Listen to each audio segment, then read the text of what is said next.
What's up? I'm Dan Fredenberg, and yes, I'm sick, but this is another chance encounter. Hey, what's up? I'm Dan Fredenberg. I'm a commercial real estate guy. I'm from the internet.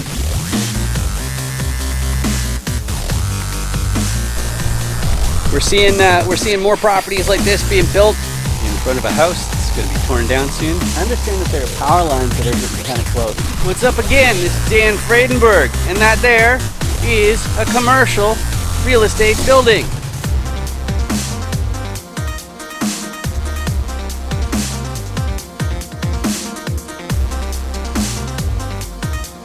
I'm joined today with Ryan Moody. How you doing today, Ryan? I'm doing great. I'm sorry that you're sick. Oh my goodness. Well, it's. I think I have to prove to the audience that I am still at least part human, but I should explain to everybody what's going on. This is a chance encounter, and what's going on is I interview commercial real estate investors, syndicators, all that kind of stuff. And why do I do that? Well, it's because I know that if you want access to private deals, which are also known as 506B syndications, then you have to have a documented prior substantive relationship. And that means that you need to find out what somebody's all about and just know exactly what they're doing, what their tolerance for risk is, what their core competencies are. And I make it into a fun little 15-minute session here. But before we get into all those details of how Ryan fits into these commercial deals, Ryan, is there a thing or two you want to say to everybody? That's for about yourself. Well, I'm primarily a real estate investor, but I also dabble in precious metals like silver and gold. A lot of the coverage that you see through my social media is going to be tracking like the banking crisis. I'm kind of a nerd for markets analysis. I like looking at what's going on. Usually my predictions have been pretty spot on, sometimes to a point where it's a little scary. But I try to make it fun. My next big thing coming down the pike is tiny house communities. I do a lot of raw land deals where, I like areas where there's no building restrictions, so you can pretty much put whatever you want if you like commercial or multifamily, single family. But I feel like we have an opportunity coming down the pike here with all of these recession conditions where there's a need for more affordable, much faster to build types of housing. So that's kind of what I've been focusing on lately.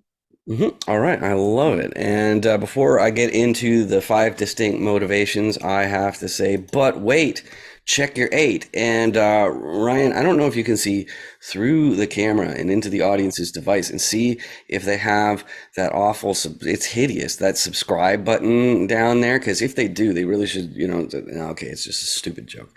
Anyway, the I five like the distinct, NSA. I can see what's happening on all of your devices. That's why he's actually plugging me in, you guys, because I can see everything.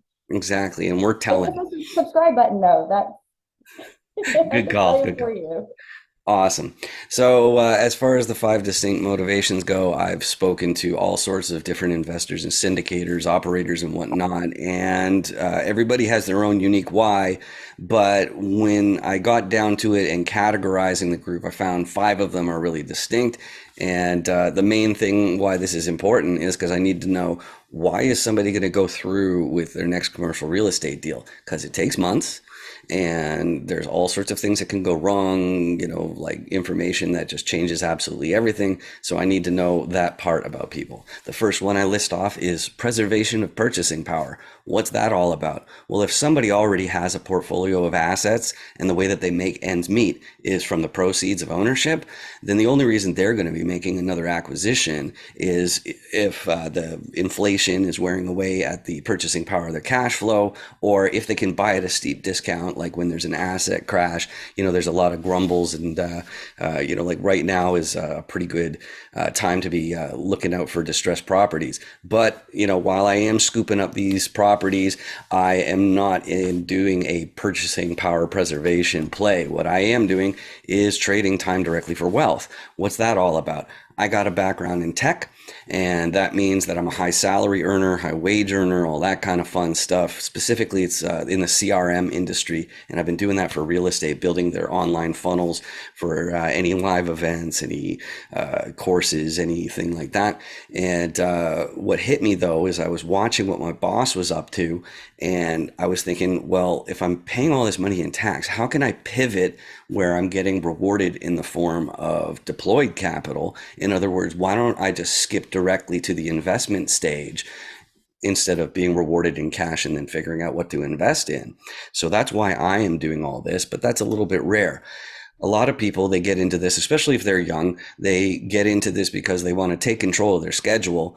And maybe that means they want to fast track their retirement, but really taking control of your schedule means maybe working fewer months per year, fewer weeks per month, something like that. But the main thing is that they want to scale back, dial back a little bit, which is in stark contrast with number 4 here, which is they are super ambitious. They want to buy their entire hometown. They're after that generational wealth. They want to make sure that their great grandchildren never have to hold a day job. And that's why they're making these acquisitions. And that's really cool because they're going to keep hustling, just like these last groups in number 5, where they've picked a sector of society, or maybe it's animals or the environment or who knows what it is. But they've realized that if they're really going to make a really big impact, then there's a huge financial component to that.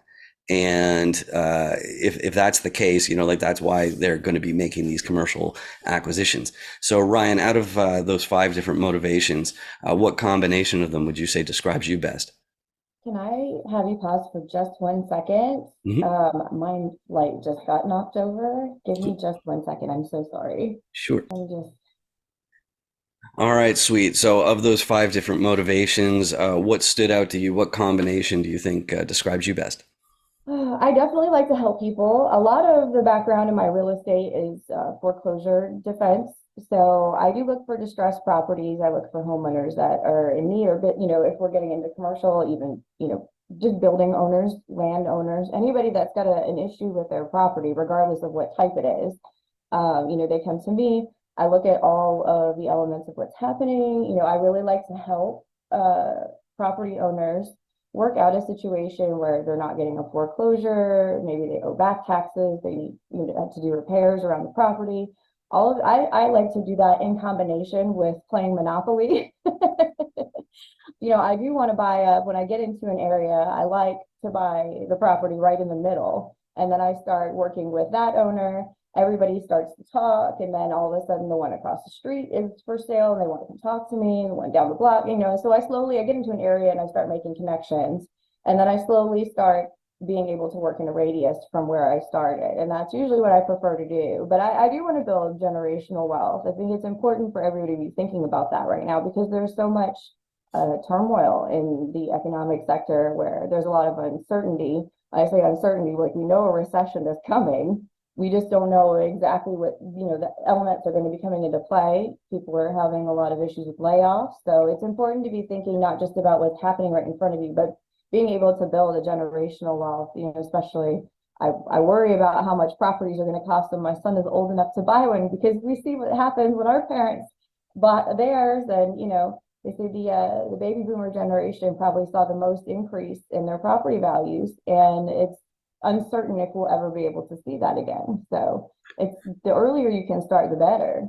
Well, and that's why you need to partner up with people in the biz. You got to stay in the biz, and then that way you're always getting at a discount. You're making those sorts of moves. And I love what you were saying, because I work with Lauren Capital in Wichita Falls, Texas, more than any other group, and that's what they're up to, is they're I love buying that up area of Wichita Falls. Wichita Falls. It's getting built up pretty quickly out there. It used to be kind of in the middle of a big dust bowl of agriculture, but I've been really happy to see what's been going on in Wichita Falls the last couple of years, especially. For Yeah, sure, it's a for great sure. area. But of course, there's always risks involved when you're buying these properties, and I always need to make sure that my guest understands that.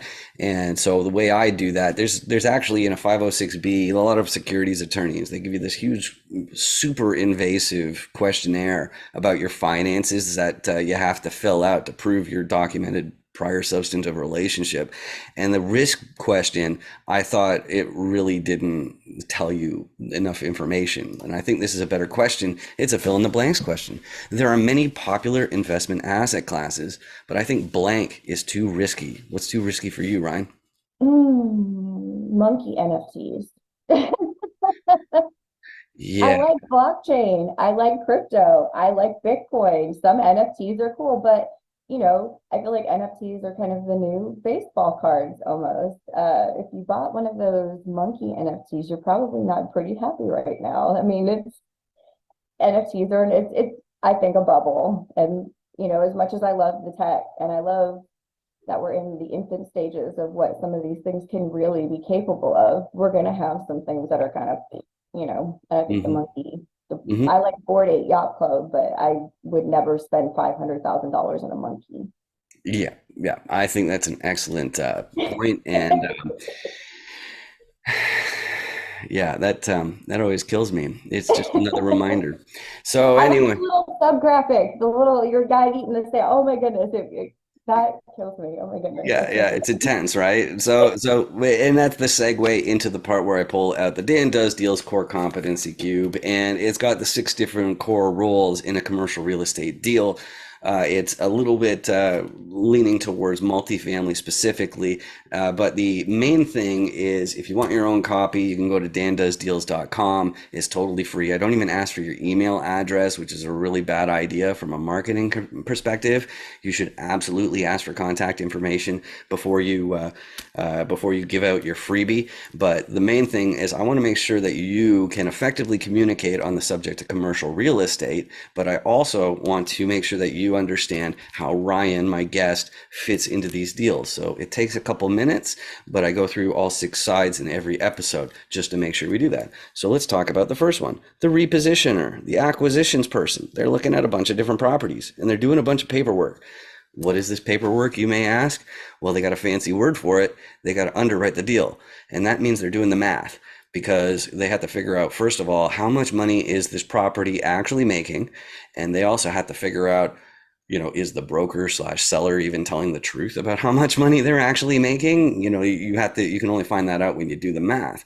But the reason why I call these guys repositioners, a lot of people say these guys are investors, these guys are investors, these guys are investors. I need the distinction so you know what everybody's up to. The reason I call them repositioners is because they're figuring out how do they change the property so that there's more upside. One of the easiest ones, and all repositioners have a big investor relations database and of financiers talking to banks and all that sort of stuff. And that's one of the first places they're going to look. Financiers are people who only deal with paper and money. That's it. Okay. And so they're not on the GP team. They're not general partners. They're just contributing in one way or the other. But the reason why that's such an important piece is because if you can get a more advantageous loan, then that goes straight to the bottom line of the profitability of the business.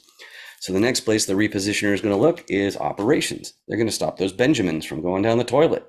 But of course, there's more to operations than just unclogging toilets and collecting rents and mowing lawns and all that kind of stuff. I know, Ryan, you were talking about raw land, so there's no operations if it's raw land.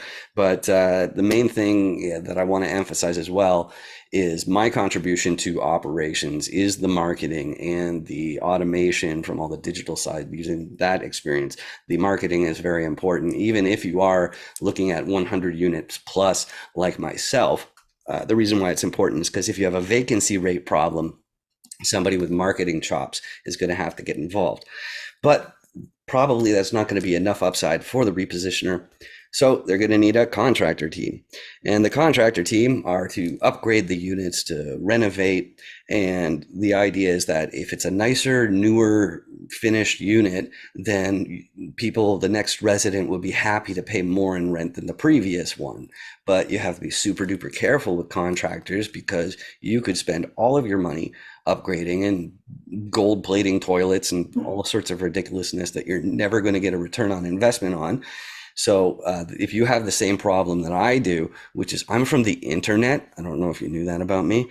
So I need locals.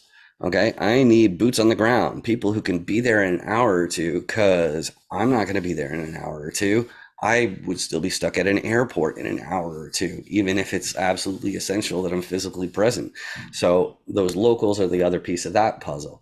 But when the repositioner has spotted the property, assembled this group, they turn around to the financier, and let's say it's a 350 unit apartment complex worth tens of millions of dollars. And they say, hey, do you want to lend me, I don't know, say tens of millions of dollars?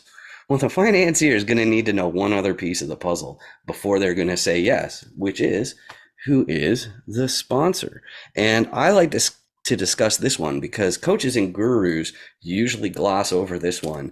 And even if you let's say that you have a circle of wealthy friends, and like if you're a physician or an engineer or something like that, then you might decide, hey, let's pool our resources and let's take over a commercial property. The problem is you won't be eligible for a commercial loan unless somebody in the fold already owns a similar asset. Now, on top of that, you also need a certain amount of liquidity. And then you also need a balance sheet among the GP team of at least the amount of the loan. But if you have all of those pieces, you've got yourself a commercial real estate deal. So, so Ryan, as far as you go, like I'd still say a repositioner would be an acquisitions person when it's raw land as well. But I don't want to put words in your mouth. Where do you see yourself fitting in? Well, I definitely started out as a contractor. That was my foot in the door into being a real estate investor. Especially it's harder in certain areas to find reliable contractors. So I wanted to be able to eyeball everything and know if somebody is ripping me off. So that was my foot in the door. But now I'm on definitely the repositioning side because I deal with, mostly land, but also, with the homes as well and commercial properties when they come through. I handle most of the acquisitions as far as running comps, checking out everything that's going on. And I feel like the coming in from the contractor side benefits me a lot in that area because I am more adept at assessing repairs. I'm more when it comes to buildings, just because I've been the one in there putting up the drywall before. Uh, but I also do a lot on operations. Is marketing is I'm very heavy on the marketing when it comes to marketing for acquisitions. I have a marketing team that I work with that I oversee. And we handle all the marketing campaigns to bring in the leads for distressed properties. And then once it's time for them to be flipped or put on the market, I'm back at doing the majority of the marketing. And I feel like the acquisitions and marketing components fit together really well when you're a small business owner, if those are your strong points. So I'm kind of playing to what my background has been and building blocks. I'm leveling up is what I like to call it. Mhm. Eventually, I'll be at the point where I'm the one, Daddy Warbucks, you go see when it's time to come buy something. That's my end game is to be Daddy Warbucks. Excellent, excellent. I love it. I love it. So the next question has to do with buy box, and let me frame it in. Of course, usually on this show, it's strictly multifamily. I mean, like most of my guests, they tend to be apartment complex buyers and sellers and all that sort of stuff. So when investors are talking to each other and they say, "What's your buy box? What's your ideal property?" There are three main things that they're going to have to know. First one's geography. Where is it? Okay, so which states, which counties, possibly even which neighborhood. Okay, that's going to be the first one for it to be ideal.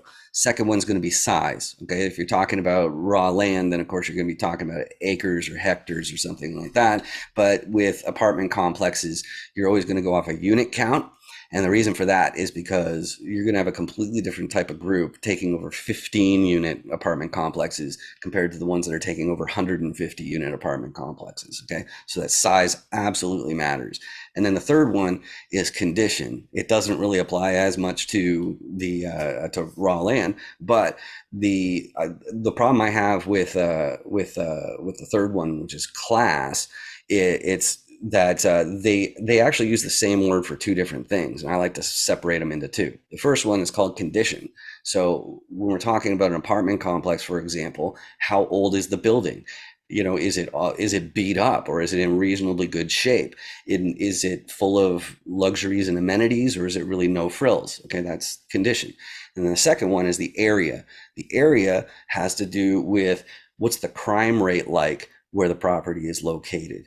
What are the school districts like where the property is located? And then the one that applies to all real estate, including raw land, is the amount of traffic that goes by that area in a given day. So the thing that about both the area and the condition is they rate them both off of the same system as in grade school, with A plus at the top and then A and A minus and B and so on. So Ryan, as far as what you're looking for, do you want to go a little bit more detail into your buy box? Well, I mean, I am willing to look at any deals that come down. I've had the majority of my experience with multifamily has been situations with duplexes, uh, fourplexes. So apartment complexes aren't typically something that I look at, but I'm always willing to look at anything that's single family residential, multifamily up to a fourplex, any type of raw land that has the potential to be developed. Those it really, I have outlets for anything that might be in a foreclosure situation or is distressed with the potential for a foreclosure. Because I do have the legal defense aspect kind of unlocked. I also have a legal team that helps me with that, that can actually, buy more time to give the end buyer and the seller enough time to work out a deal without the impending foreclosure situation hanging over their head. So really anything in those areas are kind of what I'm looking for. Dallas Fort Worth has gotten some of the most steep price increases of any market in the country on property values. And there's a constant influx of people moving here from California, especially. And there's a need for people to spread out. And so I see coming in the next 5 years or so, a lot of the areas that were traditionally going to be considered rural, nobody ever looked at them. Well, now all of a sudden, the affordability is what is bringing all of these buyers out of the city. A lot of people can't afford to live, in downtown Dallas anymore. Unless you work there and you make really good money, it's out of reach for most normal people at this point. And there's no signs of it slowing down. So I feel like Texas having the space, we have the space to develop, unlike places in California where it's ridiculous to even get permits to build anything. New York, there's no room. I mean, to have the space, to have the construction industry being what it is here. I mean, we are booming for construction still. All through the pandemic, construction was booming. We never had a slowdown like other parts of the country did. And it's reflected in the areas outwards from the city that are being developed and at a rate like I've never seen in my life. The last 5 years, especially, I mean, I can't even believe how fast they're building things here. So there's a desperate need for multifamily. There's a need for new apartment complexes, and there's a need for them in areas that there traditionally wouldn't be have been a need more than 5 years ago. So that's where I come in, and everybody is collectively starting to recognize that this is a problem. We don't have enough places for people to live and rent primarily because of the housing prices. So I've been working with a lot of different developers that I have in my network to see how we can accommodate this either through some type of multifamily development with duplexes or fourplexes. If somebody wanted to come in and build an apartment complex, these areas have no building restrictions. So with a creative mindset, there's a lot of potential in some of these rural areas for multifamily. Excellent, excellent. So then the next thing is people, and I love commercial real estate because it's multifaceted. People are so eager to help and connect, but we all have our own unique skill set, so we're looking for different people. Me personally, it's always the sponsors and the KPs because they've got the foundations for a guy like me to really make a disproportionate difference, and then the locals are the other ones for me because I'm from the internet. And Ryan, I don't know if you have any 506B deals on the go. You can't get specific and entice investors, according to some SEC attorney. So don't entice anyone. If you have a donut or something, don't like wave it in front of the camera. So who are you best suited to help? Definitely best suited to help developers, acquisitions folks that are working for bigger companies, especially if there's somebody representing a hedge fund. There are a lot of hedge funds that are trying to make large acquisitions for future development. Anybody that needs boots on the ground in Dallas, Fort Worth, anywhere around the Metroplex. I also drive to Austin and Houston. San Antonio's not out of the question, and I can be there within a matter of hours. So if you need somebody that to check out a property in this area, or you have questions about what's happening with the market, I'm definitely a good resource as far as being able to actually physically get to something pretty quickly. Excellent, excellent. And then speaking of reaching out to you, like for me personally, I've got this distinct last name, so I'm really easy to find on LinkedIn. But this QR code that goes to the FAQs page of 506 BME, which is the platform I use to help people document their substantive relationships for 506B compliance. The idea being is you have to have some sort of record proving that you knew their appetite for risk and all that kind of stuff. So that's the best way to reach me. Ryan, I know you're big on LinkedIn as well. Is that the best way to reach out, or is there a website? How should people reach out? LinkedIn is great. LinkedIn is a great way to reach me. It is probably the fastest. I mean, I'm also on Twitter if you like funny market coverage, because most of what my Twitter is entertainment. Also because an SEC lawyer had to say so. But it is a lot of fun. Mhm. But my LinkedIn is more for business. It just depends on what kind of mood you're in. But yeah, LinkedIn messaging is a great way to reach me. Excellent. And then the last thing is actually not for you, Ryan, it's for you in the audience, which is a public service announcement. If you've been watching this video and you've been experiencing like these searing pains in your eyeballs and like migraine like symptoms, like it's probably the hideous red subscribe button that's down there. And if you want to get rid of it, you just hit it and it's free. It doesn't cost you anything. You don't have to use a credit card, anything ridiculous like that. And I just, okay, honestly, I just need to draw it to your attention to it because if enough people hit it, then YouTube will actually start paying for these videos instead of me. And I'd love that. And honestly, though, all it means for you is that my videos might show up on your list of suggestions, but you can go ahead and ignore those. I just appreciate the fact that you spent this time with me. Just like Ryan, I appreciate you joining me today. This has been great. Yes, thank you. This has been so much fun. Sweet. Awesome. Make sure you 506B me. Any syndicators, make sure you 506B me. Hi. Oh, hey, yeah, here's my code. You got your QR code scanner? Okay, yeah, oh yeah, just hold it right in the square there. Okay, cool. And now you hit open in browser. Okay. Okay, are you already logged into 506B me? Yes. Yeah, okay, cool. Yeah, so there's my video. So now I'm already on your watch list. So when you get back to your hotel, you can find out what my core competencies are and my level of sophistication. Sound good? Yeah. I love your hat. Real estate's a scam. That's really funny. Yeah. Nice meeting you. You too. 506B me, everybody.